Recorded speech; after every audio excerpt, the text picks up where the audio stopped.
Hi guys, welcome back to my channel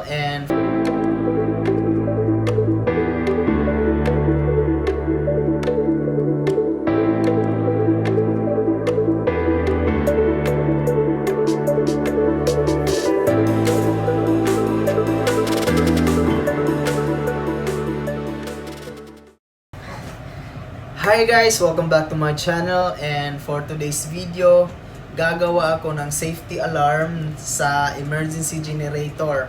And take note guys na itong gagawin ko na to na safety alarm is isa sa mga alarms or safety alarms na ginagawa or tinitest dito sa emergency generator. Marami pa tayong mga alarm na ginagawa guys dito sa emergency generator, pero yung iba kasi is natapos ko na and yung iba is gagawin ko pa. So ito muna yung ipapakita ko sa inyo guys kung paano i-test yung mga alarms na to. And ano nga pala guys, yung mga iti-test natin na alarm is yung cooling fresh water temperature high, lubrication oil temperature high, and lubrication pressure low, at saka yung cooling fresh water low level. Yan yung ite-test natin ngayon guys. And tara, and i-try na natin or mag-test na tayo sa mga alarm. So ang unang gagawin natin guys is kukunin natin yung thermocouple or lube oil temperature sensor at ilalagay natin siya sa temperature calibrator para magka-sense siya ng heat. So, pag naset na natin yung temperature na gusto nating iset sa calibrator guys, maghihintay na lang tayo hanggang umabot sa mag-alarma ito. And yung high temperature setting nga pala ng lubrication oil natin guys is 120 degrees Celsius. Ang meaning yan guys is pag umabot sa 120 degree na Celsius yung temperature ng lube oil natin is mag-aalarma siya para hindi masira yung makina natin.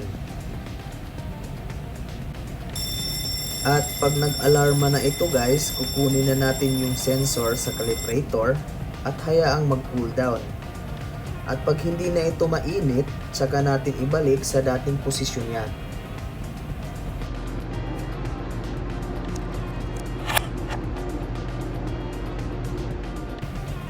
At punta na tayo dito sa isang temperature sensor alarm din guys. Ito yung cooling fresh water high temperature. At dahil ito ay temperature sensor din, the same lang yung procedure na gagawin natin. Pero yung setting ng alarm nito guys is hindi pareho. Kasi sa lube oil, 120 degrees Celsius, at dito sa cooling fresh water high temperature guys is 102 degrees Celsius. And again guys, the same procedure lang yung gagawin dito sa cooling fresh water high temperature at lube oil high temperature. And yung next alarm na gagawin natin is cooling fresh water low level alarm. At simple lang yung pag-test nito guys kasi iaangat mo lang tong float para mag-alarm siya. Yan.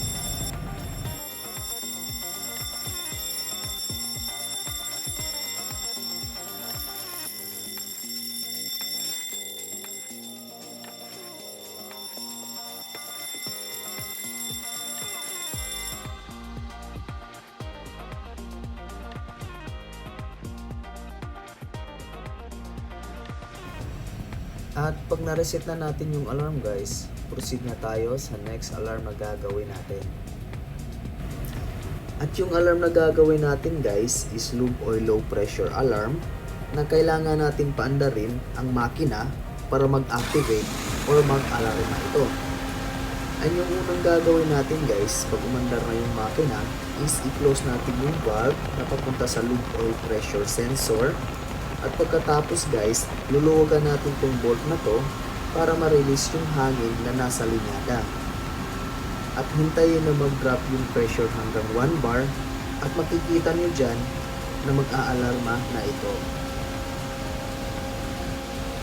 So kung tapos na tayo sa lahat ng safety alarms na gagawin natin guys, huwag nating kalimutan na ilagay sa automatic or auto mode ang emergency generator natin.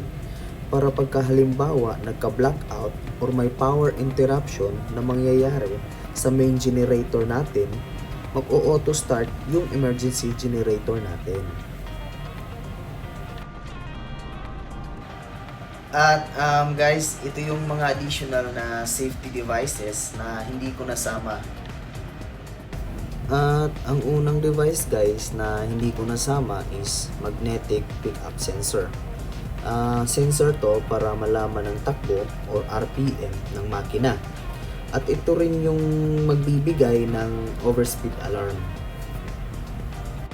At yung pangalawa guys is FO or fuel oil leakage switch. Ito yung alarm guys na mag-aalarma pag mayroong leak sa makina o sa FO pump. At sa loob nito ay mayroong float katulad sa cooling freshwater low level na float switch.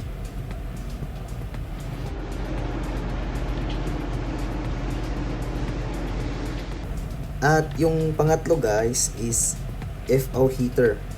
Ito ay heater lang na para painitin yung FO natin kung ito ay malamig. Kasi minsan nasa mga malalamig na lugar tayo at pag malamig yung fuel natin, nahihirapan or mahihirapan mag-start yung makina natin. At yung pang-apat natin guys is stop solenoid.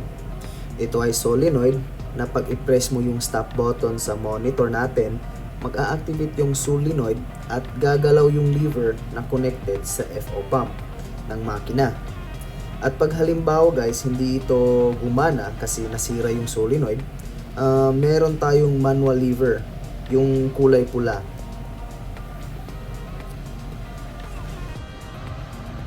So, yan guys, yan yung mga safety alarm and kung paano magpa-alarm ng emergency generator at yung mga safety devices na nandyan sa emergency generator natin. And again guys, hindi lang ito yung mga maintenance job na ginagawa namin or natin dito sa emergency generator. Marami pang iba tulad ng pagpalit ng air filter, pagpalit ng lube oil filter, pagpalit ng lube oil, pag-check sa mga warning lights or mga alarm lights, pag-check sa mga electrical connection tulad ng mga loose connection, mga wear na wires. Marami pa tayong iba guys, marami pa tayong ibang maintenance. Nasa yan, nasa manual din yan kung ano yung mga maintenance na gagawin natin sa emergency generator. Guys, nandyan din yan sa sa PMS or preventive maintenance system natin. So yan guys, yan na yun lahat, and thank you again for watching, and I hope na nag-enjoy kayo sa video na ginawa ko. And please don't forget to subscribe guys. Again, don't forget to subscribe guys, and thank you again guys. Peace.